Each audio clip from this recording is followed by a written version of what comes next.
कक्षा 12 में आरोह पुस्तक है हिंदी की। और इसमें कवियों और लेखकों के साहित्यिक परिचय पूछे जाते हैं, कवि परिचय पूछा जाता है।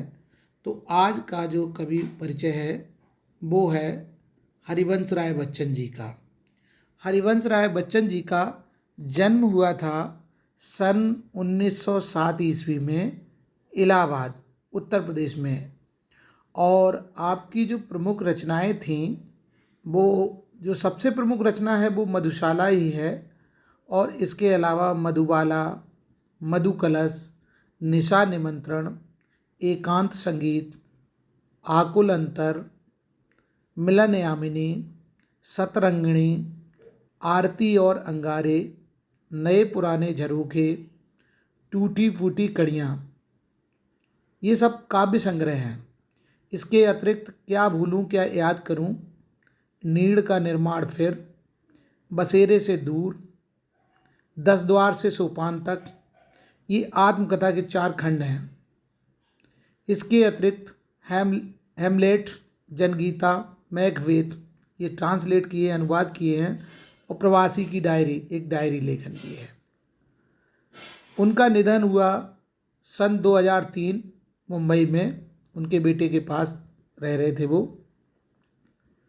1942 से 1952 तक इलाहाबाद विश्वविद्यालय में प्राध्यापक, आकाशवाणी के साहित्यिक कार्यक्रमों से संबद्ध, फिर विदेश मंत्रालय में हिंदी विशेषज्ञ रहे। दोनों महायुद्धों के बीच मध्य वर्ग के विक्षुब्ध विकल मन को बच्चन जी ने वाणी का वरदान दिया। उन्होंने छायावाद की लाक्षणिक वक्रता के बजाय सीधी सादी जीवंत भाषा और संवेदन आसक्ति गेय शैली में अपनी बात कही। व्यक्तिगत जीवन में घटी घटनाओं की सहज अनुभूति की ईमानदार अभिव्यक्ति बच्चन के यहाँ कविता बनकर प्रकट हुई। यह विशेषता हिंदी काव्य संसार में उनकी विलक्षण लोकप्रियता का मूल आधार है। मध्ययुगीन फारसी के कवि उमर खय्याम का मस्तानापन हरिवंश राय बच्चन की प्रारंभिक कविताओं, विशेषकर मधुशाला में एक अद्भुत अर्थ विस्तार पाता है। जीवन एक तरह का मधुकलश है और दुनिया मधुशाला है। कल्पना साकी और कविता वह प्याला है जिसमें ढालकर जीवन पाठक को पिलाया जाता है। कविता का एक घूंट जीवन का एक घूंट है।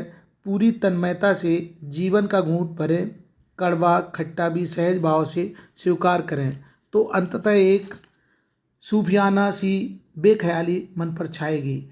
एक के बहाने सारी दुनिया से प्रेम हो जाएगा, इश्क हो जाएगा और तेरा मेरा के समस्त झगड़े काफूर हो जाएंगे, गायब हो जाएंगे। इसे बच्चन का हलावादी दर्शन कहते हैं।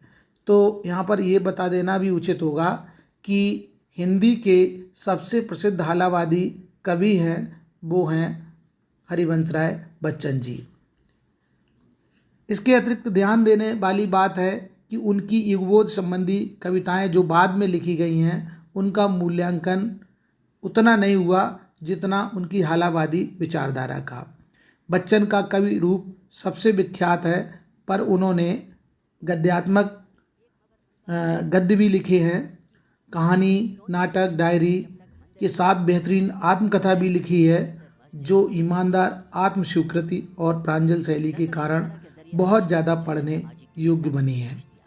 तो वास्तव में आधुनिक युग के जो कवि हैं उनमें हरिवंश राय बच्चन जी का महत्वपूर्ण स्थान इसलिए है कि उनकी रचना मधुशाला वास्तव में हिंदी की सर्वश्रेष्ठ कृतियों में से एक है।